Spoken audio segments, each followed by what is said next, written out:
Ketika Anda ditilang karena PKB-nya tidak bayar, Anda tunjukkan video ini supaya dipahami oleh polisi lalu lintas di seluruh negara Republik Indonesia. Apakah PKB yang tidak dibayarkan ketika operasi lalu lintas, STNK-nya masih hidup, ditilang polisi, bisa atau tidak? Jawabannya adalah tidak.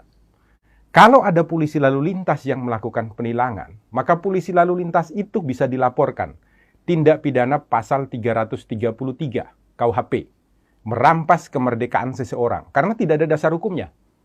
Ancaman pidana bagi polisi itu adalah 8 tahun penjara. Ini tidak main-main loh. Nah, saya jelaskan sekarang dasar hukumnya. Pertama kita mulai dari STNK. STNK ini selalu ada 2 lembar. Yang pertama ini disebut surat tanda nomor kendaraan bermotor. Berlakunya 5 tahun. Di belakangnya ada lampiran. Lampirannya ini adalah surat ketetapan kewajiban pembayaran PKB. Ini setiap 1 tahun sekali. Harus dibayarkan syarat untuk pembayaran pajak. Yang jadi masalah adalah polisi biasanya menganggap kalau PKB-nya tidak dibayarkan berarti STNK-nya tidak berlaku. Ini adalah sebuah kekeliruan. Kenapa demikian? Dasar hukumnya begini, biasanya dipakai polisi adalah pasal 288 ayat 1 untuk melakukan penilangan ketika PKB-nya belum dibayarkan.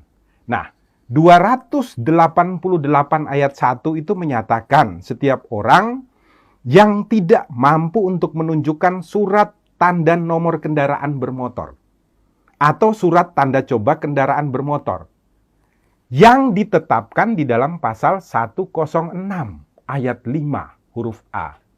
Jadi penilangan terhadap pasal 288 ayat 1 didasarkan pada pelanggaran yang dilakukan dalam ketentuan pasal 106 ayat 5 huruf A. Bukan pasal 70.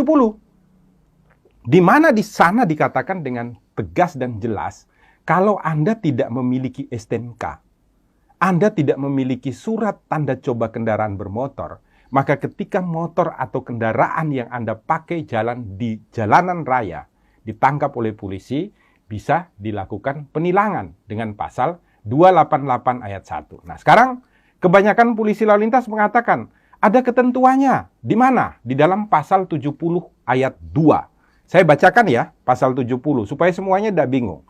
Pasal 70 ayat 2 mengatakan, surat tanda nomor kendaraan bermotor dan tanda nomor kendaraan bermotor berlaku selama 5 tahun.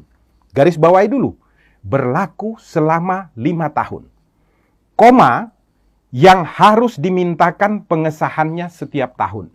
Garis bawahi ya, yang harus dimintakan pengesahannya setiap tahun. Anda harus baca penjelasannya Pak Polisi. Nah, di dalam penjelasan daripada pasal 70, ini secara tegas dikatakan ya, ayat 2.